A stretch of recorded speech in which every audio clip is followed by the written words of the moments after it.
Ladies and gentlemen, Sam Purcell. Hello, mate. G'day, mate. How you going? I'm good. The powers that be at Car Advice have kept us apart.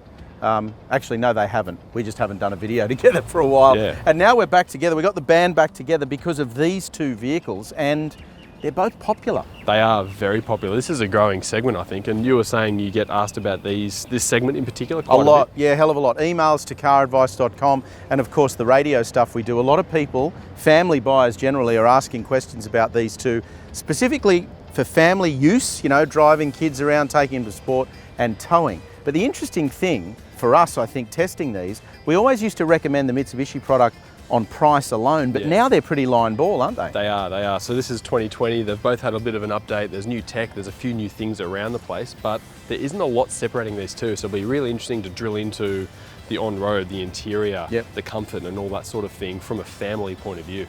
Absolutely. So this is part one. We're going to do some on-road testing here, and then in part two, we'll head off-road. Yeah, we'll do some off-roading and we'll really drill into things like locking diffs, off-road clearance and all that sort of thing at a later date. But for now, let's do the family stuff.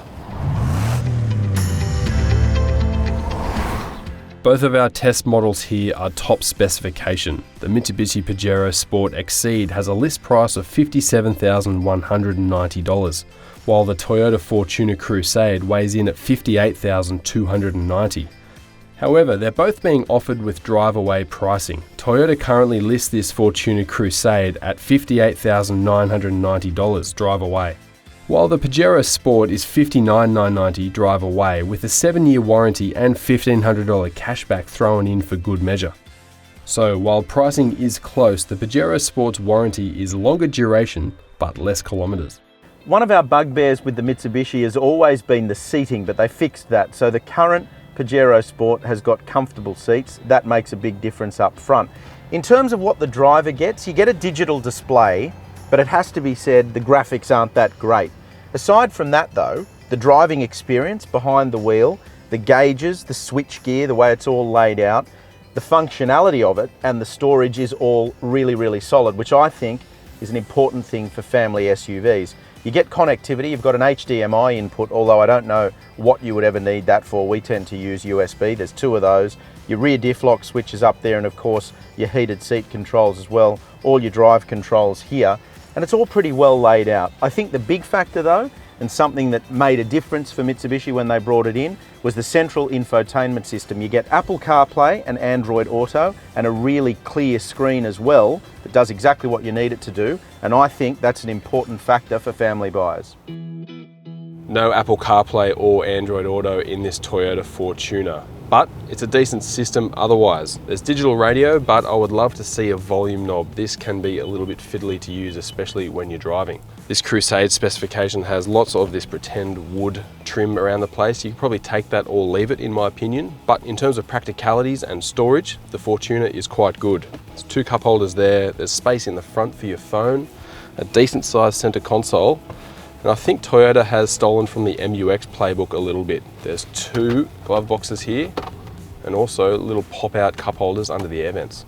No HDMI port in this Fortuner, but like Trent, I'm okay with that. I would prefer to see a couple more power outlets though. This Fortuner has only got one 12 volt and one USB. And in the second row of the Pajero Sport, there's actually plenty to like. So let's start with the seating, nice and high. There is enough room here. I've got enough knee room, enough room for my feet. And because I'm sitting high, the view out is pretty good. So that's positive. What I also like back here, air vents, second and third row in fact. You also get controls for the fan up here. So that's good for the family on road trips. Cup holders haven't been overlooked here either. Fold down center armrest, which is good because you get to lean on that if you want, and then slide out cup or small bottle holders there. So pretty functional, and it all folds up out of the way when you don't need it. Let's have a look down here as well. You get two USB inputs, so that's important I think, and then a conventional plug as well for your normal plug that'll go in there.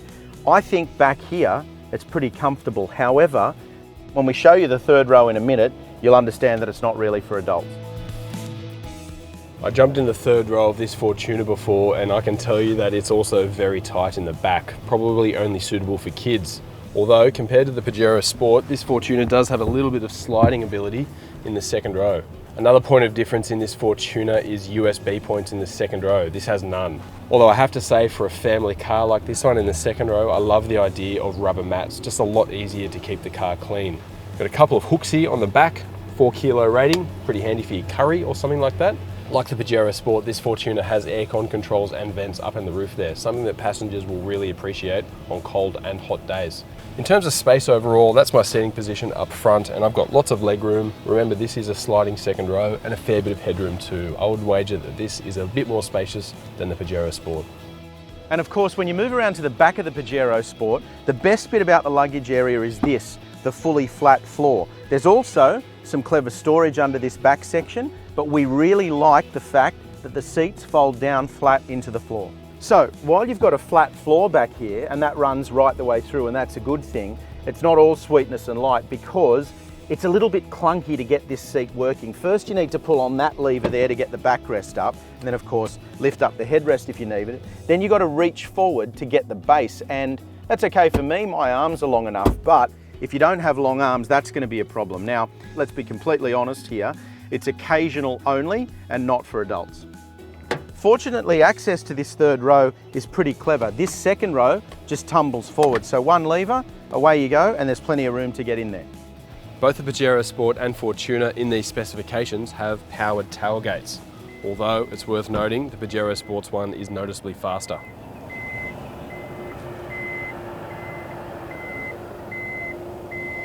All right, now that's out of the way, you can see the amount of storage you've got here with the third row in. Pretty good, enough room for groceries and that sort of thing. It's not a fold flat third row, however. Pull this lever, connect it up there, and the seats store up and to the side. Not that great for storage or visibility really, but there is an advantage to this setup. A few bolts, you can pull that third row out completely, unlike the Pajero Sport, and that'll save both space and weight. Access to the third row is the same as the Pajero Sport with a basic trundle forward action. There's a bit of room there, it's a little bit tight but manageable. The Fortuner is powered by a familiar 2.8 litre turbo diesel engine, which also sees duty under other Toyota four-wheel drives. It makes 130 kilowatts and 450 newton meters. That runs through a part-time four-wheel drive system and a 6-speed automatic transmission. So this driveline in the Fortuner, you'd know all about it already. It's in the Hilux. Tested it a few times, It's in the Prado as well. Yeah, tested it. I feel like in this Fortuner, it has enough power. In the Prado, it feels a bit underdone, I think, but in this platform, I think it's great. It seems pretty refined. Yeah. That's what gets me. It's quieter than it seems to be in something like a Hilux. I don't know if that's just our imagination, but it certainly seems more refined in this, and I agree with you. You drive a Prado and you kind of feel like it needs a V6 turbo diesel. 100%. Whereas this doesn't. I think it does the job in this thing, and I think it's nicely matched to the gearbox as well. The gearbox is great. It doesn't seem to throw any weird decisions. It doesn't hunt around. Yep. I think you said that before. It just holds gears and it uses that band of torque. This thing develops torque 450 newton meters, but it is a fairly wide band. And from low down in the rev range. It is low down, so it leans on that and it just sort of gets along without too much complaint. I think the other thing about the refinement too is that leads into the ride. This obviously rides really well. Yeah. You know, compared to a Hilux, this is a limousine in terms of the way it rides. Yeah. Probably not as comfortable on the road as a Prado, but it doesn't roll around as much either, which is interesting. No, it does have a slightly firm sort of edge to it. It's definitely comfortable and it does feel well controlled in terms of body and that sort of thing. The other question then, you're buying these kinds of vehicles, I guess, you know, in the Toyota stable, you're buying this instead of a Kluger because you're probably going to do a couple of things. You're probably going to tow with it. That's right. You know, maybe not a heap of weight. You're probably going to go off-road, not really hardcore stuff, and we'll be testing them off-road. And you're probably going to be doing some longer touring. Yep. So the question is, do you reckon this ticks all those boxes? I think it does. You're definitely, like, compared to a Kluger, you're losing out in terms of comfort, in terms of refinement, in terms of just general livability, especially if you're around town. Yeah, exactly. Yeah, definitely. But this does open the door to all those other things that a Kluger just flat out cannot do.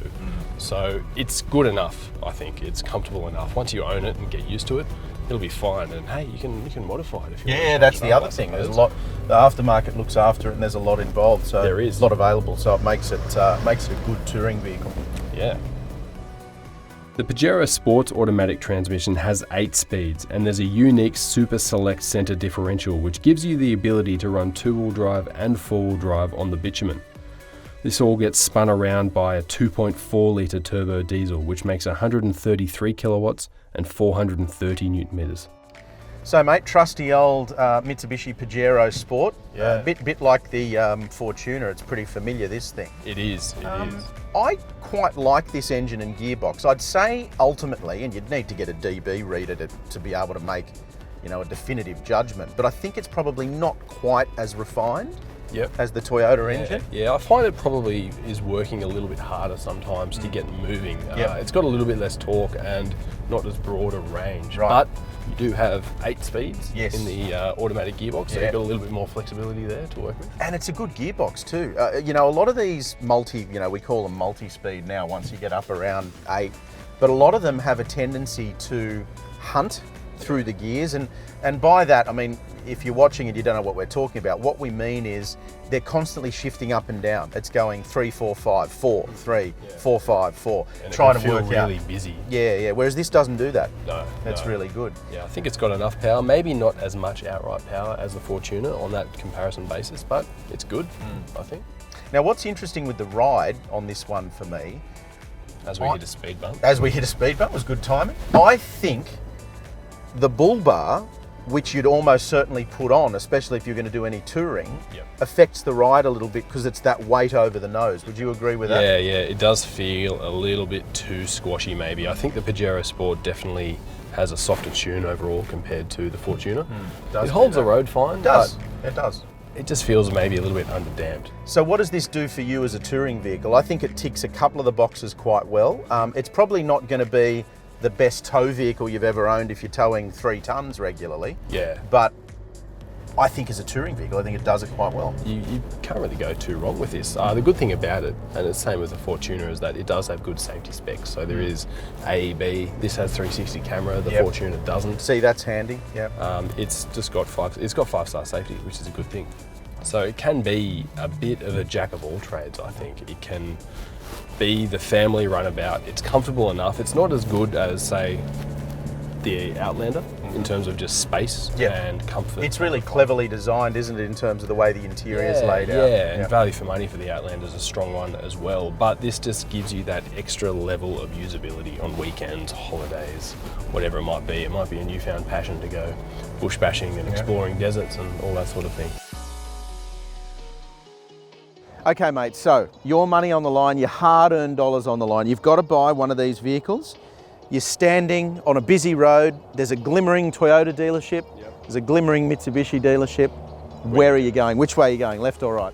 You're buying this car because you want something for the family, Yes. right? You need to seat 7 people every Absolutely. now and then. You need to get around town. You want to do it comfortably. You want to do it safely. But you also probably want to go on trips and do a bit of off-roading and all those sorts of things. We'll get to that stuff later. Yeah, we will. But what is the best? For me, it's the Fortuner. Interesting, okay. Yeah. Doesn't surprise me. Why is that? I like the driveline. Sure. There's a bit more grunt there. It's available where you need it as well. And I like the general interior practicality. It's not as suave, perhaps. It's missing a bit of tech compared to this Pajero Sport. But there's a few things that just make it work for me.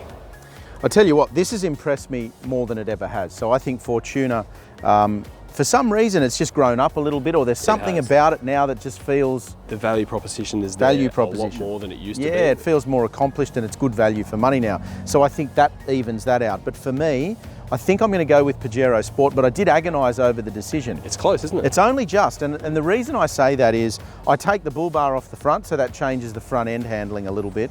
I won't be towing with it specifically because, you know, the engine deficit then does come into play, I think, in terms of power and torque. So I won't be towing with it a great deal. I do like Apple CarPlay and Android Auto. I like the fact that the second and third rows just feel a little bit more spacious, and that flat floor in the third row makes for a good luggage area as well. It does. And you've got 360-degree camera there. You've got dual zone climate control, a few other nice things that help the value proposition of this Pajero Sport. Yeah, 100%. So let us know what you think in the comments section below, because this is closer than it's ever been. But that's not the end of our testing. It is for this video, but we've got more planned. That's right. These are off-road vehicles at the end of the day. They've got low range, they've got traction control systems, they've got locking rear diffs even, so they will be capable off-road, but it's going to be really interesting to see which is the better four-wheel drive for someone who wants to tackle some tough tracks go on the beach on the weekends, maybe go out into the desert even and do some really hard remote area stuff. We'll find out which is the best four-wheel drive out of these two. So if you subscribe now, you won't miss part 2. Hit that subscribe button.